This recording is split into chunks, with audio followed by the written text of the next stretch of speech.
There's no guidebook for how to end a legendary career, but if there was, I'd bet that Peyton Manning would be on the cover. Because how else do you explain a season where a quarterback gets benched, throws more picks than touchdowns, and still walks off with the Lombardi Trophy? Peyton's final season was not clean or dominant, but it was victorious. And that was more than enough. So, let's open the guide and walk through it together. How to Go Out on Top by Peyton Manning.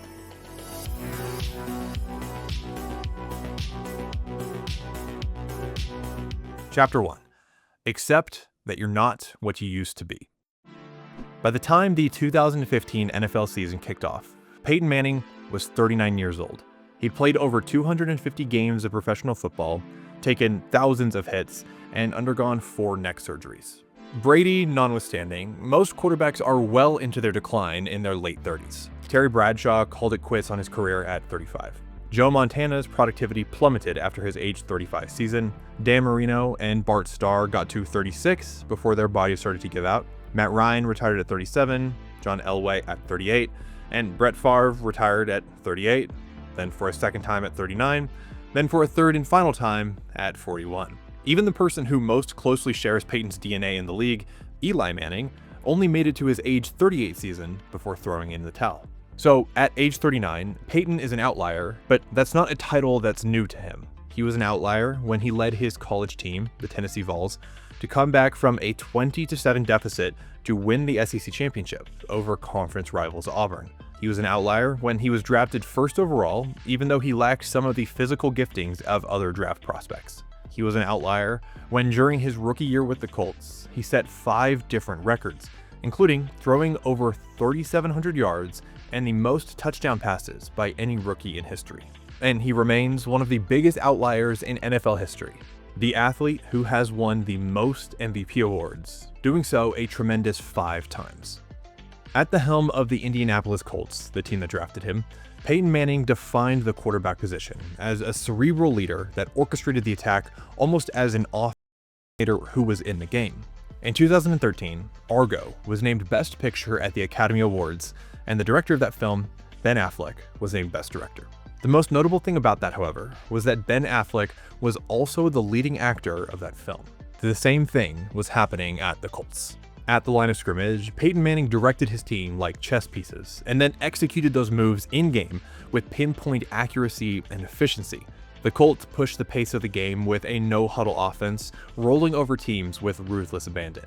In just his second professional season, Peyton threw for over 400 yards in a game. He consistently led the entire league in yards and touchdown passes. And they weren't empty stats, he knew how to win games.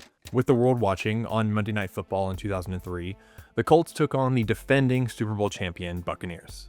With just 5 minutes to go, the Colts trailed 14-35, a seemingly unrecoverable lead with so little time left. But then, Peyton led a touchdown drive, and after the Colts recovered an onside kick, led another drive, resulting in 7 points that included a clutch 28-yard strike at 4th and 6. And then, after a defensive stop, a third touchdown drive to tie the game at 35s. Finally, one last push downfield in overtime to set up a game-winning field goal for the Colts.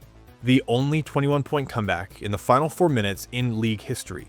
And more than that, proof that Peyton Manning could kill teams at the highest level with all eyes watching.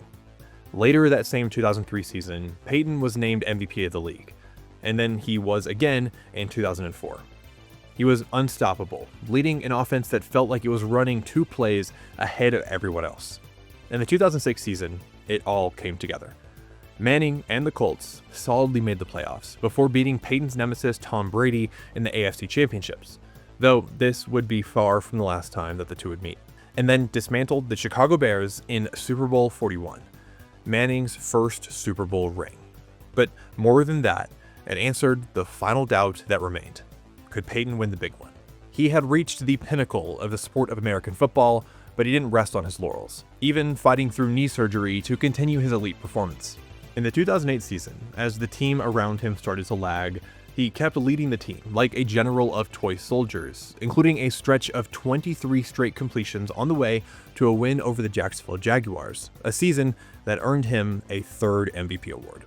Peyton's next season, 2009, might even be his most elegant. He led the Colts to a 14-0 start to the season, threw for 4,500 yards, conducted games with perfect tempo, and capped it off by winning his 4th MVP.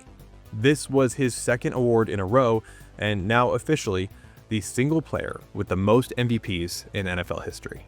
Peyton had turned from great to inevitable.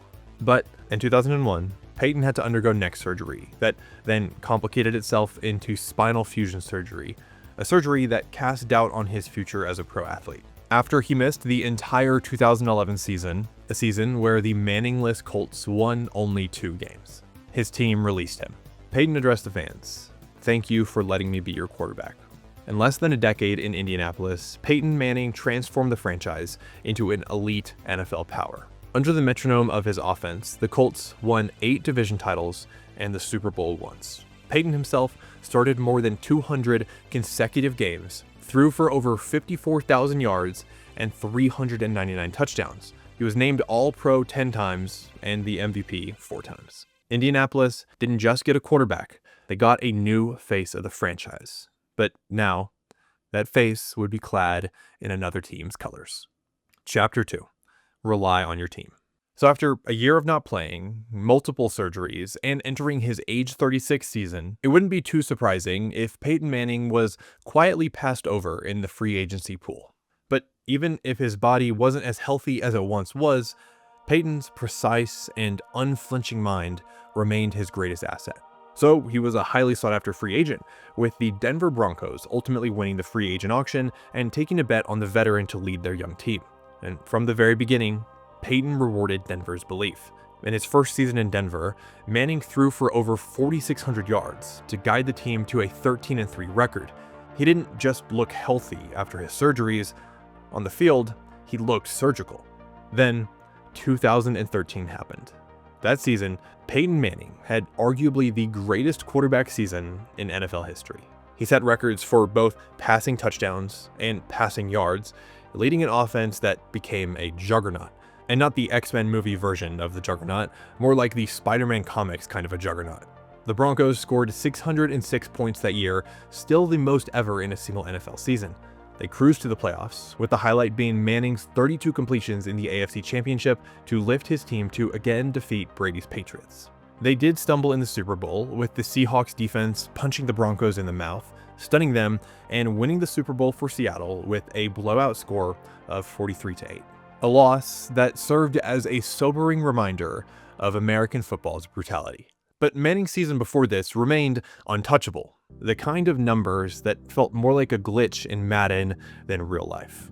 And he was rewarded with his 5th MVP award. In 2014, Peyton's role on the Denver Broncos offense started to shift. Still, Peyton Manning running 2-minute drills was unmissable sports watching, but his arm strength was starting to flag. In some performances, like his career-high 479 passing yard performance against the Cardinals, Peyton looked as fresh as he ever had. But in others, like the Broncos' loss to, fittingly, the Colts in the divisional round, where Peyton threw 7 for 18 in the first half, Peyton was clearly slowing down a bit. By the 2015 season, Peyton's arm had officially changed. The velocity was gone. The offense no longer hummed under his direction. He threw 17 interceptions in just 10 starts, and never going a single game without throwing a pick. In Week 10, Peyton Manning had maybe the worst game of his entire career, high school included, when he threw 5 completions out of 20 attempts, including 4 picks. A dire performance that was good enough for a 0.00 passer rating in a loss to Kansas City. In response, Peyton headed to the bench to allow the Broncos' offensive coaching staff to give the backup a shot. However, even as the Broncos' offense slowed, the team didn't fall apart. This Denver Broncos team was built for war. The defense, nicknamed the no-fly zone, quickly became the most feared defense in the league. They were suffocating. Denver's secondary blanketed receivers, while Von Miller, DeMarcus Ware, and Derek Wolfe terrorized quarterbacks. They finished 1st in total defense, 1st in sacks, and 1st in opponent yards per play. This defense was not just a keep them in the game kind of defense. This was a win a game by themselves defense.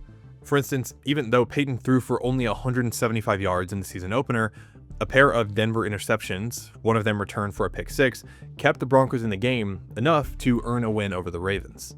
Anyway, back to Peyton's stint as a backup. Unsurprisingly, his time off the field didn't last that long. After 5 weeks on the sideline, Denver hosted the San Diego Chargers.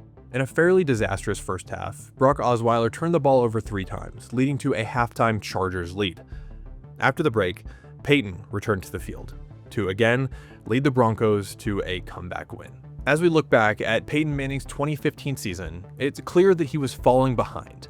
Peyton threw for only 9 touchdowns with 17 interceptions and posted by far the lowest quarterback rating in his professional career. But still, Denver won 12 games, which is a testament to the team, not just the quarterback. A reality that Peyton, to his credit, readily accepted, with no ego. Peyton, once the sharpest sword in football, now embraced being the hilt. He didn't make excuses. He adjusted. And his steady, veteran hand would be the one Denver needed in the playoffs. Chapter 3. Win ugly, win anyway. Thanks to that Peyton-led comeback against the Chargers, Denver had earned the 1 seed in the AFC. This is big because, first, you escape the carnage of the wildcard round and get a bye straight into the divisional round. And second, you get to keep home field advantage for the playoffs. Despite these boons, there was plenty of room to doubt the Broncos. But still, just 3 games away from a ring. This could work. Round 1. In the divisional round, Denver hosted a scrappy but beaten-up Steelers team. Sometimes you watch NFL games and get to witness a duel between 2 quarterbacks who are trading blows for the entire game, and you just want to sit back and appreciate it. This was not one of those games. The teams combined for 39 total points, and 24 of those points were from 8 field goals. And the touchdowns that were scored were 1-yard rushing efforts that carried the ball over the line. Not exactly beautiful football. Just a quarterback who understood that January football is about managing the crucial moments. Because while Peyton didn't throw any touchdowns, he also didn't throw any interceptions, and he converted on 3rd down when it mattered. He recognized the soft spots in the zone, took the short gains, managed the clock, and trusted the kicker to keep putting points on the board, while the no-fly zone forced a big turnover late from Pittsburgh. Enough for a 23-16 Denver win over the Steelers. Round 2. In the AFC Championship, it would be another Brady versus Manning duel. Still a clash of titans. Peyton hit Owen Daniels for 2 early touchdowns, then handed the rest of the script to his defense. Von Miller had 2.5 sacks, including one where he practically teleported past the Patriots' line. As the game wore on, the Denver defense harassed and battered Brady constantly. Peyton kept it clean. No interceptions, driving far enough to notch 2 more Denver field goals, good for an 8-point lead over the Pats. As the 4th quarter ticked down, Brady led a furious drive. On 4th and goal, he hit Gronk in the end zone to put the Patriots within touching distance of tying the game up. All that remained was a 2-point conversion. Brady dropped back, scanned, fired, and the pass was tipped. Intercepted, game over. Peyton didn't outplay or outgun Brady, but he outlasted him, and he let the no-fly zone Denver defense win the game and launch the Broncos to the big game. Round 3. The Carolina Panthers awaited the Broncos in Super Bowl 50.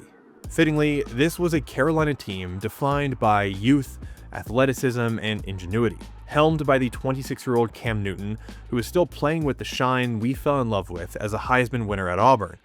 The Panthers played fast and explosive and electric football, and they tore through the NFC, winning 14 games in a row to start the season and only losing 1 time on their way to the Super Bowl, including scoring 80 points across their 2 playoff wins so far.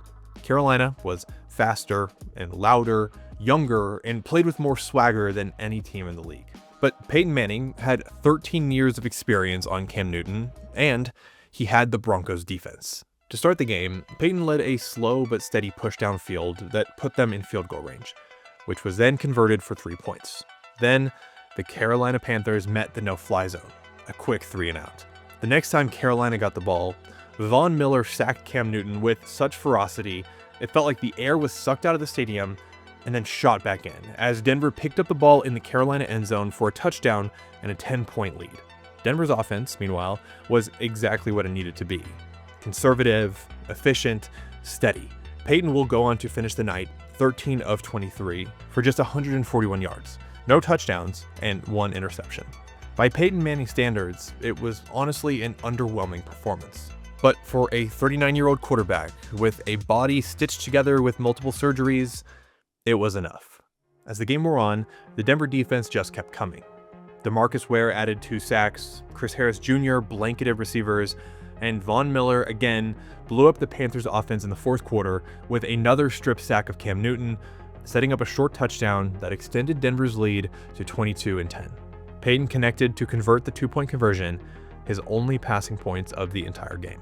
The final result was sealed, a 24-10 win. The Denver Broncos were champions. Peyton Manning was a Super Bowl winner again. Part 4. Seal the legacy. One of the only reasonable criticisms that could have been levied against Peyton Manning's career of individual greatness was his limited success in the playoffs. When you compare him to someone like Brady, who became invincible in seemingly half of his postseason appearances, Peyton's record of prior to this season, only 1 Super Bowl to show for his career, is not that impressive of a ratio. 5 MVPs and only 1 ring, but then Peyton Manning, even though he was old and slow and couldn't really throw, earned a second career Super Bowl ring that proved more than just a singular victory for Peyton and the Broncos. As confetti rained down, Peyton held his second Lombardi Trophy, making him the first quarterback to ever lead 2 different teams to win the Super Bowl. No one could ever criticize his postseason performance again. In the 200th win of his career, Peyton Manning returned to the top of American football in the most unexpected fashion. He had thrown 0 touchdowns in a game defined more by wisdom and toughness, and the Broncos defense stifling the most electric player in football in Cam Newton. Well, the word was last night when you spoke to the team. Can you share with us what you said? It's certainly been an emotional week for everybody, Jim, and last night was a special time. Just the players and the coaches were in there together, and we just kind of reflected on what all we've been through this season. And this has been a tough, resilient, unselfish bunch of guys, and that was evident tonight in this game. And I've just been honored and grateful to have been a part of it. So I was just thanking them for letting me be a part of the journey. The commissioner made reference to perhaps this is your last rodeo. Well, Jim, I got some good advice from Tony Dungy. Don't make an emotional decision. This has been a very emotional week, an emotional night, and I got a couple of priorities in order. I want to go kiss my wife, kiss my kids. I want to go celebrate with my family and teammates. And I'm going to drink a lot of beer tonight, Jim. Budweiser, Von Miller's buying, and those are my priorities at this point. I'll take some time to reflect on the other. I'm going to say a prayer and a thank you to the man upstairs for this opportunity for sure as well. A few weeks later, Peyton made it official. At a press conference surrounded by friends, family, coaches, and former teammates, he announced his retirement from football, with eyes sparkling with gratitude. The end of an era. In his 18 seasons, Peyton Manning changed how we thought about playing quarterback, turning football into a chess match at the line of scrimmage. When he barked out Omaha, the defense facing him flinched. He led comebacks, directed elite offenses, and won the Lombardi Trophy twice. But maybe most importantly, he knew when to walk away. Even when it seemed like he was waning, Peyton gave us one final act and ended that act as a champion and a legend, writing the guidebook for how to go out on top.